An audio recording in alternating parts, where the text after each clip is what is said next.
In the heart of New York City, where dreams are made and broken in the same breath, I found myself on a typical Friday night, craving something more than the mundane. The neon lights of the city reflected off the damp streets, creating a mesmerizing dance of light and shadow. I was out with friends, but my mind was elsewhere, yearning for an adventure that would jolt me out of my comfort zone. As we bar-hopped through the vibrant streets of Chelsea, I couldn't shake off the feeling that tonight was going to be different. As we entered the Eagle, a bustling gay bar known for its eclectic crowd and pulsating energy, I felt a surge of excitement. The music was loud, the drinks were flowing, and the atmosphere was electric. I ordered a vodka tonic and leaned against the bar, scanning the crowd. That's when I noticed him. A tall, dark-haired stranger with piercing blue eyes that seemed to cut through the dimly lit room. He was dressed in a fitted black shirt that accentuated his muscular build, and his jeans hugged his legs in all the right places. There was an air of mystery about him that drew me in. Our eyes met briefly, and he flashed a subtle smile before turning back to his drink. I felt a spark of curiosity and decided to take a chance. I made my way through the crowded bar, feeling a mix of nervousness and anticipation. As I approached him, I could feel the heat radiating from his body. "Hey," I said, trying to sound casual. "Mind if I join you?" He looked up, his eyes meeting mine with an intensity that made my heart race. "Not at all," he replied, his voice deep and smooth. "I'm Alex." We started talking, and the conversation flowed effortlessly. Alex had a way of making me feel at ease, despite the electric tension between us. He told me about his life as a photographer, traveling the world and capturing moments that told a story. I shared my own dreams and aspirations, feeling a connection that was both exhilarating and comforting. As the night wore on, the bar grew louder and more crowded, but it felt like we were in our own little world. Alex leaned in closer, his breath warm against my ear. "You know, I have some amazing photos from my last trip to Paris. Would you like to see them?" he asked, his voice laced with a hint of suggestion. I hesitated for a moment, feeling a mix of excitement and caution, but the allure of the unknown was too strong to resist. "Sure," I replied, my heart pounding in my chest. "Let's go." As we made our way out of the bar, I couldn't help but feel a sense of anticipation for what the night had in store. Little did I know, this was just the beginning of a wild and unforgettable adventure. As we stepped out into the cool night air, Alex hailed a cab with an ease that suggested he did this often. The city lights blurred into a kaleidoscope of colors as we sped through the streets, the hum of the engine barely audible over the pounding of my heart. Alex lived in a sleek, modern apartment building in the meatpacking district, a place known for its vibrant nightlife and edgy vibe. As we entered his apartment, I was struck by the stark contrast between the chaotic city outside and the calm, minimalist space he inhabited. The apartment was dimly lit, with floor-to-ceiling windows offering a panoramic view of the city skyline. The furnishings were sparse but tasteful, giving the place an air of sophistication. Alex led me to a large, plush sofa in the living room, where he pulled out a photo album from a nearby shelf. As he flipped through the pages, I couldn't help but be drawn into the world he had captured: vibrant street scenes, intimate portraits, and breathtaking landscapes. Each photo told a story, and I found myself hanging on every word as he described his adventures. As we sat close together, the warmth of his body next to mine, I felt a growing tension that was impossible to ignore. Alex's hand brushed against mine as he turned the pages, sending a jolt of electricity through me. I looked up to find his eyes locked onto mine, filled with a hunger that matched my own.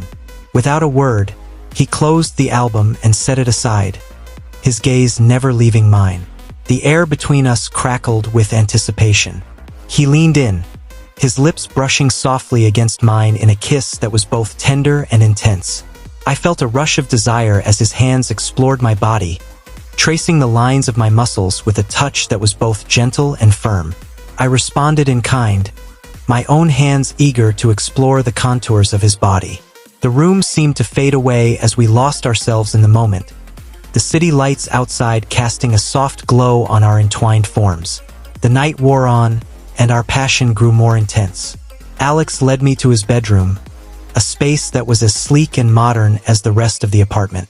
The king-sized bed was draped in luxurious sheets, and the room was bathed in the soft light of a single lamp.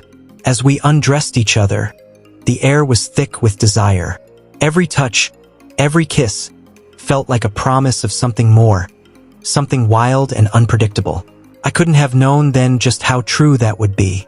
The room was a whirlwind of passion and lust, a symphony of whispered words and ragged breaths. Alex's touch was electric, his hands knowing exactly where to linger, where to tease. I felt alive in a way I never had before, every nerve ending sparking with intensity. The city outside faded into a distant hum, the world narrowing down to just the two of us, lost in our own private universe.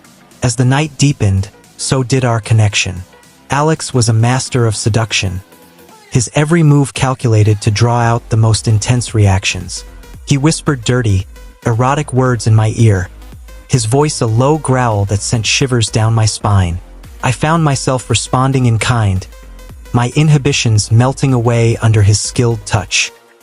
The room was filled with the sounds of our pleasure, a raw and primal dance that left us both breathless.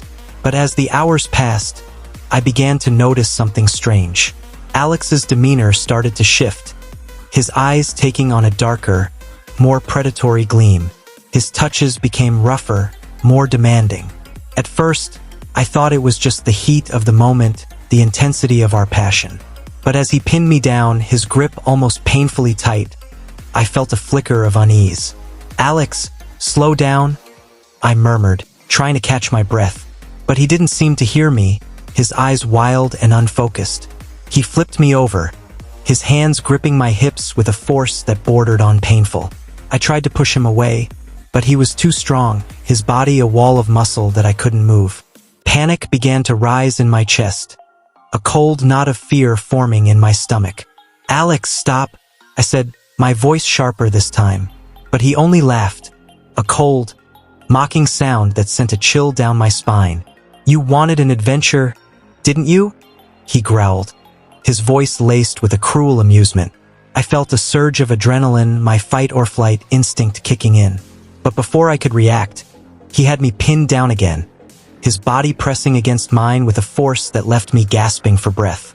The night had taken a dark and twisted turn, and I was trapped in the middle of it, with no way out. I struggled beneath him, my heart pounding in my chest like a trapped animal. The lust that had filled the room earlier was now replaced with a thick, choking fear. Alex's grip was unyielding, his eyes gleaming with a malice that sent waves of terror through me. I tried to reason with him, to appeal to the man I thought I had connected with earlier, but it was as if he had transformed into someone entirely different. "Alex, please," I begged, my voice shaking. "You're hurting me." He laughed again, that same cold, mocking sound that seemed to echo through the room. "You should have been more careful about who you went home with," he sneered, his breath hot against my ear. "Not everyone is as nice as they seem." I felt a surge of desperation, my mind racing as I tried to think of a way out. I bucked against him, trying to throw him off, but he was too strong. His hands were like vices, holding me down with a force that left me helpless. I could feel the panic rising, threatening to overwhelm me. Suddenly, I remembered my phone in my pocket. With a burst of adrenaline, I managed to wriggle one hand free and fumbled for it, my fingers shaking as I tried to unlock the screen. Alex noticed what I was doing and grabbed my wrist, twisting it painfully. "No, you don't," he growled, his voice laced with anger. He tossed the phone across the room, where it landed with a thud. Tears stung my eyes as I realized the gravity of my situation. I was alone, in a stranger's apartment, with no way to call for help. The night that had started with such promise had turned into a nightmare, and I was trapped in the middle of it, with no one to save me. The city lights outside seemed to mock me, a cruel reminder of the freedom that was just out of reach. I took a deep breath, trying to steady myself, knowing that I had to find a way to escape before it was too late. "Alex, please." I tried again, my voice barely a whisper. "Let me go. I won't tell anyone, I promise." But he only laughed, a sound that sent a chill down my spine. "It's too late for that," he said, his voice cold and unyielding. "You're mine now." The room seemed to spin around me, the walls closing in as I realized the true horror of my situation. I had to find a way out, no matter what it took. My life depended on it. I took a deep breath, steeling myself for what I had to do. I had to fight back, to use every ounce of strength I had to escape. The night had taken a dark and twisted turn, and I was determined to survive it, no matter what it took. I summoned all my strength and, with a sudden burst of energy, I managed to knee him in the groin. He let out a grunt of pain, his grip loosening just enough for me to wriggle free. I didn't waste a second, scrambling off the bed and darting towards the door. My heart was pounding in my ears, my breath coming in ragged gasps as I fumbled with the doorknob. Behind me, I could hear Alex cursing, his footsteps heavy as he stumbled after me. I flung the door open and rushed out into the hallway, my bare feet slapping against the cold floor. I didn't look back, my only thought to get as far away from him as possible.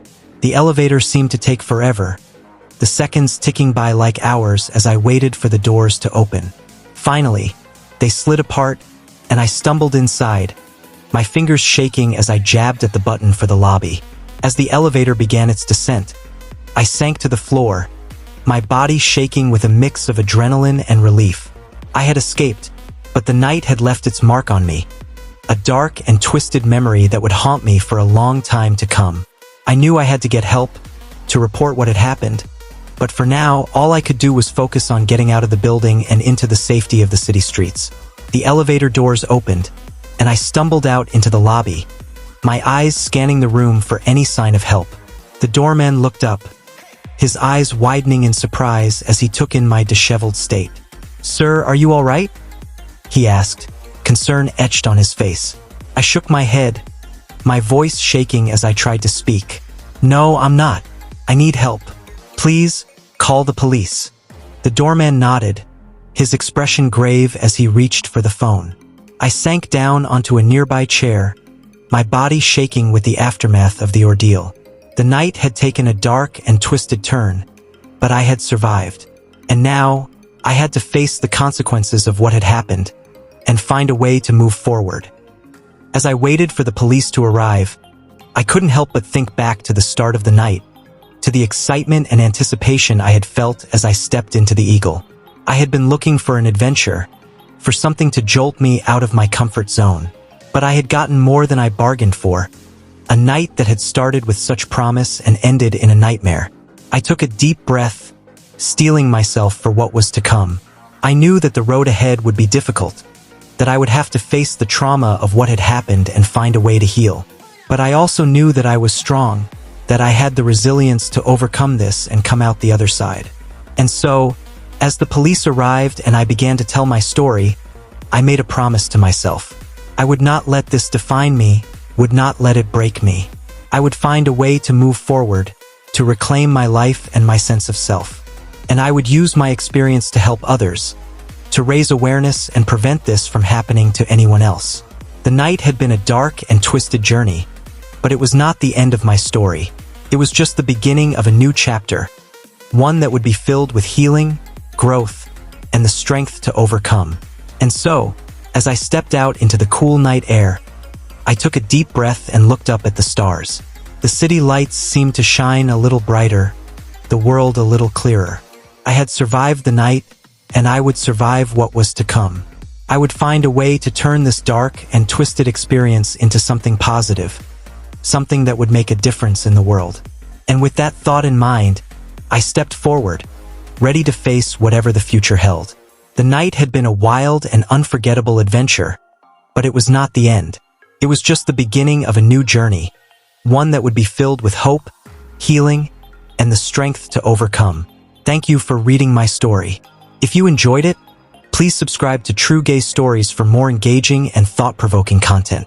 Your support means the world to us, and we look forward to sharing more stories with you in the future. Stay safe, stay strong, and never forget that you are not alone. Together, we can overcome anything.